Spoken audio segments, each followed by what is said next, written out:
ஆதியாகமம் 17:2 சொல்கிறது, உன்னை மிகவும் திரளாய் பெருக பண்ணுவேன். கர்த்தருடைய ஆசீர்வாதம் உங்களுக்கு உண்டாவதாக. நான் உன்னை ஆசீர்வதிக்கவே ஆசீர்வதித்து பெருகவே பெருக பண்ணுவேன். நீ ஆசீர்வாதமாய் இருப்பாய். இஸ்ரவேலை ஆசீர்வதிப்பதே கர்த்தருக்கு பிரியம். கர்த்தர் உன் களஞ்சியங்களிலும் நீ கையிலும் எல்லா வேலையிலும் உனக்கு ஆசீர்வாதம் கட்டளையிடுவார்.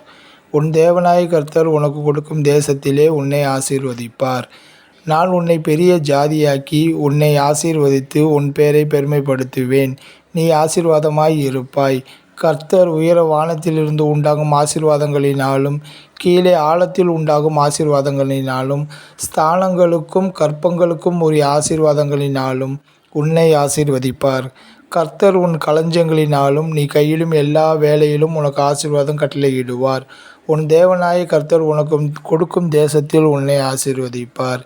இஸ்ரவேலை ஆசீர்வதிப்பதே கர்த்தருக்கு பிரியம் என்ற சொன்ன உன்னதமான தேவனுக்கே மகிமை உண்டாவதாக. ஆமென்.